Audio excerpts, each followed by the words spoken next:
Hey guys, this is my leak and this is my podcast where we deep dive into the topics that resonate with you the most. Today's episode is all about a phrase that has been buzzing across social media and my email inbox for years, and that phrase is imposter syndrome. Most of us have heard of it, but I wondered if we really understand the impact of imposter syndrome and if we had any tools to overcome it. To shed some light on this topic, I brought in two incredible experts who have dedicated their lives to helping professionals break free from the grips of imposter syndrome. Dr. Lisa and Dr. Richard Orbe-Austin are co-founders of Dynamic Transitions Psychological Consulting, and they're going to join us today to share their wealth of knowledge on empowering us to advance our careers, boost performance, and experience greater job satisfaction. Now, greater job satisfaction is really important to me because my top two podcasts that I've probably gotten the most spins on are I Hate My Job Part 1 and I Hate My Job Part 2. So this duo has made it their life's mission to specifically support marginalized individuals in overcoming imposter syndrome. They've written two wonderful books, Your Unstoppable Greatness and Own Your Greatness. I have both of them. They are amazing because they're actionable. They have not only studied this phenomenon, but they have developed actionable strategies to help you conquer self-doubt and embrace your true potential. Now, before we get into this interview, I want to make sure that you stick around after the interview because I got them to give us an exclusive treat. They are offering us a special discount on their Imposter Syndrome Bootcamp course. And they're also giving you a free downloadable tool that will be able to help you. So these are opportunities you won't want to miss. If you're ready to kick imposter syndrome in the butt and step into your unstoppable greatness, I want you to buckle up for a really insightful conversation, some practical tips, and a chance to take your journey towards self-discovery and confidence to the next level. Let's get started. Okay, I am so excited to have the two of you here today to talk about a topic that has been in my inbox for over a decade that I will be honest, I don't know a ton about. And after meeting you, at Harvard earlier this year, Dr. Richard Orbe-Austin, my mind just started going in so many directions. And so between the two of you, I want to ask a few questions, and I want to start with the term. I'd love to ask you for the formal definition and how someone could identify it in itself. And I don't know if you guys see all the memes, all the terms are floating around the internet. So help us out. Sure. So yes. The technical term is imposter phenomenon. So that's the academic, scholarly, kind of correct term to use. So it's been popularized as imposter syndrome, much to the chagrin of the original authors and the academic community, but it's just become popularized in that way. People don't often know it as imposter phenomenon. It's a concept that got originated in 1978 by two psychologists who were working in a counseling center who began to see this experience in high-achieving women that they were working with, who were graduate students, professors, administrators, and they didn't see it written about anywhere in the literature. So they ended up writing a paper in 1978 called Imposter Syndrome and Phenomenon in High-Achieving Women, Dynamics and Therapeutic Intervention. And so this is the first time the term is coined. And so over the years, the term has evolved. I think initially they believed it only occurred with women. Okay. About 10 years later or so in the research, you start to see it occur with men. To date, there has been no conclusive evidence that it exists more in women than it does in men. Okay. So it is a pretty universal phenomenon gender-wise and racially too as well. Okay. So it is the experience when you are capable, have expertise, have experience, have competencies, and yet you haven't internalized them. And as a result of not internalizing them, you then tend to feel like a fraud in particular Right. situations. Okay. When you feel like a fraud, you then tend to either overwork or self-sabotage to cope with that performance anxiety. As a result of that, you tend to be more prone to things like burnout, anxiety, different experiences that kind of come as a result of this kind of functioning around this experience of being thought of as a fraud. Okay. And so that's generally sort of how we take a look at it. Yeah, and so just to add quickly, it does not mean that you're an imposter. It means the opposite, right? It means that you feel like an imposter. You discount praise. You attribute your success to luck or someone who you have a good relationship with. And again, you find it very difficult to say, I have these skills, I internalize it, I feel confident. Every particular moment feels like a rehearsal again that you're going to be exposed as a fraud. That's what we talk about when we talk about imposter syndrome. Okay. Now, you said something about like overworking, which I understand, but the self-sabotage, I feel like that's a hard one to figure out. Like, how do I know I'm doing that?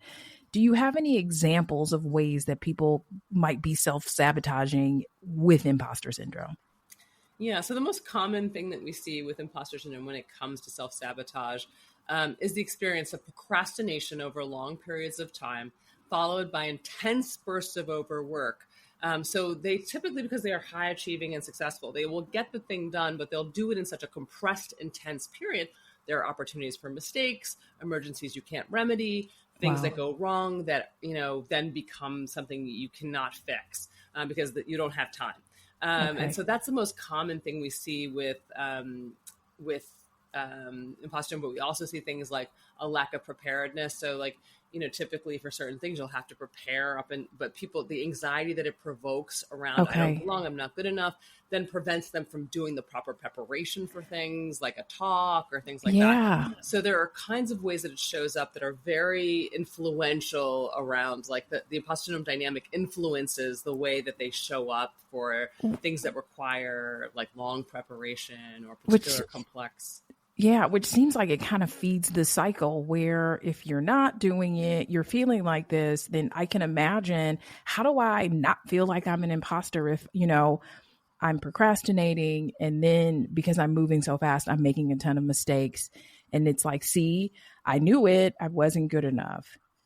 So go ahead. No, and this is what we talk about with the imposter cycles, right? There's this cycle where you anticipate a particular event, you self-sabotage, procrastinate, and then you get a mixed response where you feel like, okay, there were some good things, maybe because I rushed, there were some mistakes. Typically, if you're not dealing with imposter syndrome, you kind of exhale, you kind of reflect upon what you did well, and then you move forward. Someone with imposter syndrome then goes right back into worrying about the next project and goes through the cycle again. Right. So it's on and on and on in that same way. And in addition, the person with imposter syndrome will hyper focus on the mistake making. So the things that they did wrong are usually like amplify this experience that don't belong. And then they tend to also then hyper focus on those mistakes by trying to overcorrect, trying to never make that mistake again, which then creates another type of over functioning. And then they're hyper focused on this mistake making, where we want people to learn from the mistake, but you don't need to overcorrect the mistake in order to kind of then get to the next place. Got it. So I have to talk about how imposter syndrome impacts Black and brown people on this podcast and some of the consequences for us. Can we please just spend some time? Like, how is it different for us, if it is different? Yeah, so I think you see a lot in the memes and social media, this thing that Black people experience imposter syndrome more than white people. This has not been verified by the literature. And, there's also a lot of stuff saying, there's only white researchers. Actually, the most prominent researcher currently in imposter syndrome is Kevin Coakley at Michigan, and he is a Black man. Who studies race. And so he hasn't found it either. And so I think it is right now we don't have a clear indicator that we experience it more. However, the things that he has found are that he has found that imposter feelings are more significant than minority status distress. So, the idea that we are a minority in an environment and experiencing discrimination and bias, that the imposter feelings are more that affect us more psychologically than those feelings of minority status distress, which is massive. It shows how important dealing with imposter syndrome is for us. It's not that minority status distress is not important. It's also that it is additionally also important if you're also dealing with imposter syndrome on top of this. So for Black and brown folks, we talk about the double impact of imposter syndrome. So internally, you feel like you are an imposter, but then externally, whether it's discrimination, bias, microaggressions, you see signals in the environment that consistently tell you that you're an imposter. And so that double impact consistently weighs on Black and brown folks differently than those of the majority culture. That makes sense. Yeah. And additionally, there's been research to show that for Black and brown folks, it impacts their GPA, it impacts in college, it impacts their ability to get help and resources during times when they need it, that it impacts their mental health significantly. So there have been significant correlates to suggest that it is such an important thing for Black and brown folks to pay attention to and deal with. Right. Okay. So as someone who has spent lots of years in therapy, everything is like, does everything come back to my childhood? And a lot of times the answer is yes. And so I'd love for you to talk to us about the origin of imposter syndrome. Where does this come from with us? Yeah, so it often originates in childhood. And I think the reason why childhood is such an important component for so many things that we experience as an adult is because it's formative. It is the way we get our original templates on authority, on relationships, on how to deal with conflict, how to deal with pain and suffering. So they're setting up our initial kind of formative kind of perceptions of how to engage the world. Not that they aren't changeable, but they take time to change when you've had, 18 or plus more years exposed to a particular environment day in, day out. And so what we find with imposter syndrome and what the literature has found is that oftentimes there are significant experiences in your childhood that lead to this. For example, family dynamics can be a pretty significant, play a significant role. If you had a family that was kind of had trouble dealing with conflict, and as a result of that, you had to be the good kid in the family. You had to be the one doing the right thing. You didn't want to cause more of a stir in the family. Families that tended to kind of have figures in the home that were a little narcissistic, who kind of wanted the world surrounding them, and you had to just either please what they wanted, or you weren't considered kind of valuable to them. Codependent family dynamics where you felt like you had to people please in order to kind of like make sure that nothing rocked the boat. Kind of environments in which you kind of got labeled in a particular way as a child. Either you were the smart one, you were the hardworking one, or we kind of added the third one, which is, a survivor of trauma.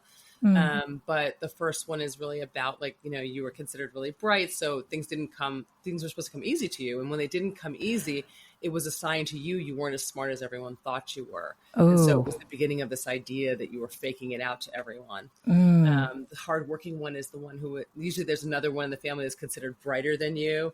So you were considered the one who had to work really hard to get anything done. Sometimes we see a significant correlation between that hardworking type and kids who are not neurotypical, who may have had ADHD or may have had a learning difficulty, and it wasn't diagnosed. So they were working so hard to keep up with everything, and they weren't getting the proper supports they needed. So then for them, it becomes this feeling of like, I must work hard at everything. Nothing comes naturally. I have no natural gifts or talents. And the last one, the survivor type, was this experience when you were absent of any kind of like consistent feedback around your performance. And so there was trauma usually, or some kind of neglect in the home, and you're using your achievements to escape that environment. And so it often feels like one mistake and it's all gone, and I'll lose everything. Oh, I'm glad you added that one, because that one sings, because you do feel like that when you were the person who kind of made it out, and you're always like, I'm one bad move away from this ending. And so I'm just going to overfunction to make sure this doesn't happen, which, probably, like you said, leads to burnout, which I don't know if what you all are saying, is it just me, or does it feel like everyone's burned out? Yeah, everyone. Everyone's burned out. Yeah, I mean, and some of it was a result clearly of the pandemic, right? Right. Okay. We went into that whole shelter in place. People actually ended up overworking. People thought if you worked remotely, people would, slack off, do other things.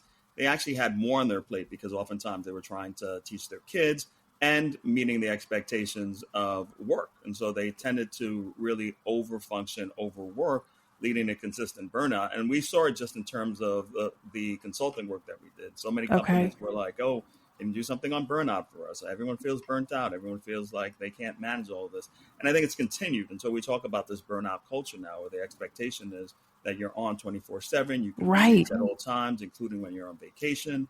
Moving forward, it never feels like you have time to just relax. You always feel hyper vigilant as to the next thing you need to do. Yeah. I think, with the return to office kind of policies that have and people have been really, some leaders have been really intense about, you need to get back into the office 3, 4, 5 times a week. I want to see your face. It has been really disruptive to people who built a life, at home where they didn't have to commute. And, now they're having to commute and add hours and expect to travel and have to upend their life all over again. With the kind of coincidental piece of this whole, large amounts of losing jobs in tech and other spaces where there's this kind of quiet threat. If you don't do this, you could lose your job. And so I do think there hasn't been a period of recovery for many people from the burnout to really allow themselves to kind of feel recovered. Yeah, that makes sense. I have a question that I just wondered this. Does everyone experience imposter syndrome at some point in their lives? Is this an everybody thing? It's not an everybody thing. So actually the research suggests that 70% of people will experience imposter syndrome at one stage of their life. And so this is the other kind of myth that we want to debunk, that oftentimes people say, oh, everyone has it. That's just it. You can move forward. That is not the case. Okay. For some people, they never experience it. They don't have a reference point. I think many people who have imposter syndrome who've told somebody, and the person's like, oh, you're kidding me. That's ridiculous. And you can hear the dismissal. Somebody who's never experienced it will easily dismiss it from you. And I think there's we always often talk about, then also there's a part of people who've never experienced, and then there's a part of people who have the opposite of imposter syndrome, which is called Dunning-Kruger, which is when you think you're an expert when you're not. So there's a whole nother segment. Which the internet, TikTok, Instagram, we got a lot of experts now, so I didn't even know there was another side of that. Yes, definitely. Okay. So what I'm going to do is read a listener email, and then we're going to get to solutions because we are here for solutions. But I want to start with this listener email, see what you guys think about this, because I feel like of all the emails I got, this kind of wraps up what everyone thinks. So here's her email. She says, I see and hear people speaking on things they are minimally versed on and get good reception. Whenever I attempt or think about sharing my expertise, it seems like it falls flat. Is this imposter syndrome, or am I just not working hard enough? I am quick to give someone else credit, but constantly doubt myself and my skills. What say you? I would say to the first part of the question around whether people are receiving your you're kind of sharing your expertise in a particular way, in a good way. I don't think that's imposter syndrome. That just may be sort of like how you're delivering your message and how is it being heard, and really being able to get some potential coaching advice or from a mentor, somebody that can help you think about how to get more people to hear your message. It reminds me when we first started on social, we had 800 followers or something like that. And I was beginning to do videos and they were going nowhere. And I was really having trouble. I was like, I know this stuff. I know this. And and it wasn't getting well received. And I really had to do some inner work and think about sort of well, I'm doing it the way I would want to, but clearly people are not responding to it. I have to think about, and so I did play with many, many different types of ways of communicating the same message to get a different response. And then eventually hit upon different methodologies, but it took me being way outside of my comfort zone to do that and playing with different ways of having someone else hear my message. So I do think that part isn't. The second part, I'll let Richard handle, does sound like it. Okay. Before we get to the second part, the first part, what's interesting and what I'd ask the reader is, what is the evidence that it falls flat, right? Because sometimes when you have imposter syndrome, you have these automatic negative thoughts where you mind read and say, oh, people didn't receive that well. People are stupid. People are not receptive to what I'm saying. where's the data? That's what we always talk about, because sometimes we have these automatic negative thoughts that aren't actually based in reality. And so to counter them, you really need to think about, is it that, you wanted feedback, they didn't give you any feedback, people start looking away or looking at their watches, or what is the evidence? Or is it just you feeling like, oh, I don't think that they received it well, even though people were receptive to it? Because sometimes, again, it may be in a room of 20, 19 people receive it well, and that one person didn't. And you're like, oh, okay, I'm going to on that negative person and feel like it fell flat. And so that's one. Right. Okay. And so if the evidence is there, then back to what Lisa said, is certainly, thinking about it not from the imposter syndrome framework. Second part of the question is one of the typical aspects of imposter syndrome, where you overestimate others and underestimate yourself. Right. That's a classic hallmark of imposter syndrome, where you feel like everyone else is so much brighter, everyone else is working harder, everyone else is doing so much more than I am. And so really being able to contest that as well will allow you to conquer imposter syndrome and really disrupt that type of narrative and that type of thinking. Awesome. Okay. So I'd like to ask for some ideas on tools, some tools we can take with us in this podcast when we feel triggered. And then after that, what are some ways to overcome this? Can we overcome it, or is it something we just deal with? Yeah, so I will say, first of all, we're going to give your listeners our toolkit. So they'll actually have a concrete toolkit. Okay, we're giving you a toolkit. We love that. So one of the pieces of the toolkit, for example, around the email question from your listener, is around sort of chronicling your actual accomplishments and successes. And so we have an activity in our first book, On Your Greatness, that really helps people to look at the wins that they've ignored, what we call hidden achievements. Okay. Because sometimes if you can look at the hidden achievements, the bigger ones are easier to look at. Right. But it'll help people oftentimes begin to think of things that they often dismissed as things that they had achieved, because they had these kinds of qualifiers to it. Oh, I didn't do it alone. Oh, I didn't get the best grade on the thing, or I didn't get all the accolades. So we tend, unless things are in an absolute perfect condition, we tend to ignore them as accomplishments. And so to really help people to look at some of their hidden accomplishments and achievements and begin to see ways in which they have been hiding a lot of their achievements I think really cataloging them can be really helpful. And then also sharing them with once you've cataloged them, sharing them with others. So it's not this private thing inside of you. It actually starts to become public, because we're very bad at sharing our wins, our accolades, and our moments. And we often feel like it's bragging or being narcissistic or doing other things that aren't true. They're just sharing your accomplishments and asking people to celebrate with you. I love that. And so getting into that habit of doing that is one of the methods. Okay. Yeah, the whole reason that we wrote Own Your Greatness is because we wanted to have a solution-focused workbook that oftentimes when we heard about imposter syndrome, we talked about and saw the theory of it, what it was, but never the solutions. And so we came up with this model called Clarify, Choose, Create, the 3 C's, that takes you on the step-by-step journey to really overcoming imposter syndrome, starting first and foremost with really thinking about what your story is, your origin story. Where did it come from, right? Okay. Was it because of the family dynamics? Was it because of a particular role that you had, the hardworking one, the smart one? How do you recognize that and shift that? Right. Okay. And then, as you said, understanding when you're triggered. So sometimes we may not even recognize that we're being triggered. We just start to feel like, oh, we have a new project, we meet new people, we have a new job. And then you start having these thoughts and feelings of, oh, I'm going to be exposed. This is the time now with this new job. I'm finally going to be exposed. People are going to find out that I'm not. Right. So understanding your triggers and knowing how to actually counter them.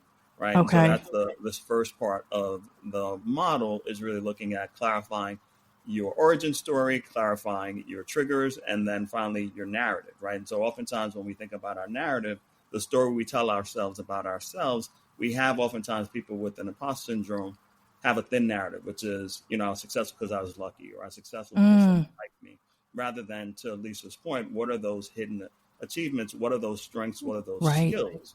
And so that piece of the model helps you to clarify. And then you go to choose. And one of the key pieces is speaking your truth about imposter syndrome.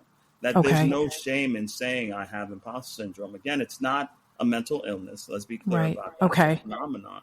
So oftentimes people suffer in silence because as Lisa said earlier, people will dismiss it, or because you're typically high achieving, people will say, what are you talking about? Right. You've done this, and that. What do you mean you don't feel good enough? You're being silly.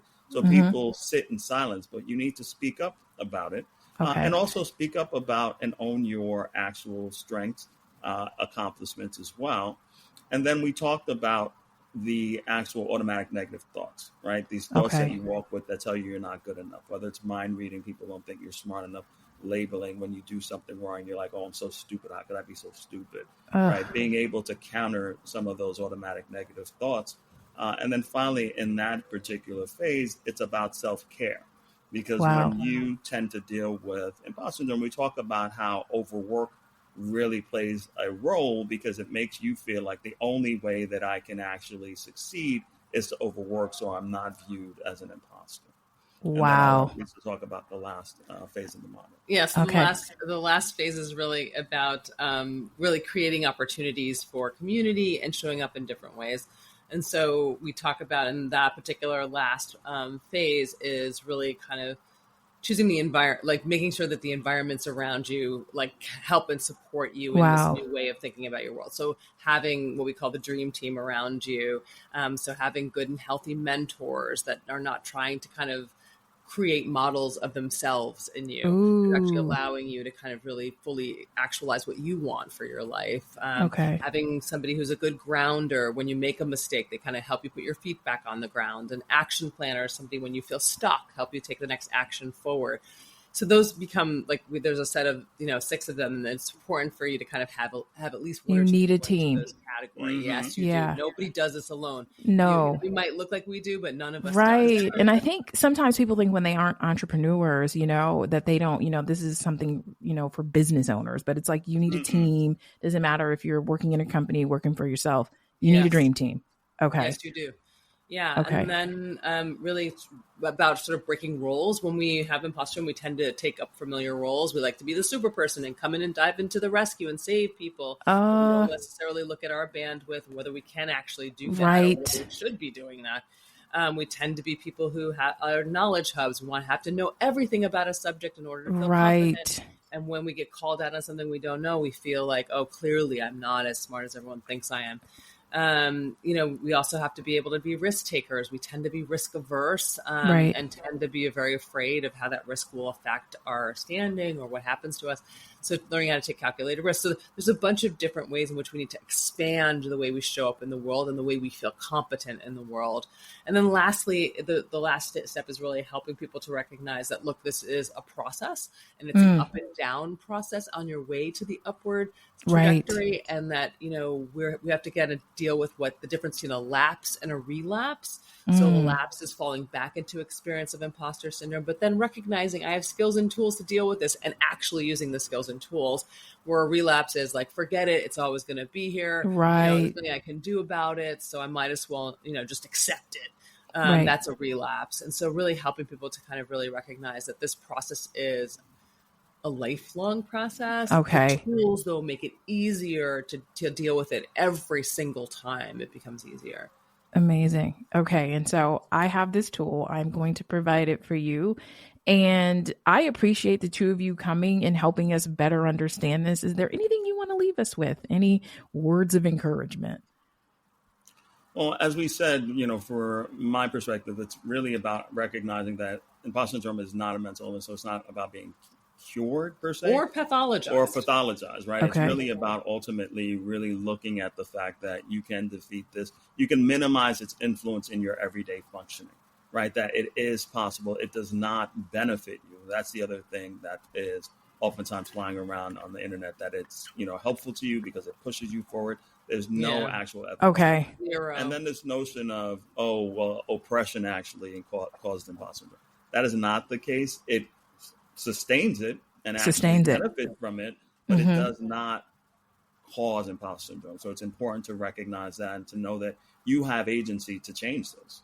Wow. Yes. And I think for me, the last thought I will leave is something that Richard actually, I've suffered from it and talk about it pretty openly. And something Richard said to me when I was really struggling, as he said, when you work as hard for yourself as you do for others, you're going to be unstoppable. Ooh. And so I would leave you with that, is that work as hard for yourself as you would for anyone else. And it's a game changer. Ah, that's perfect. I thank you both.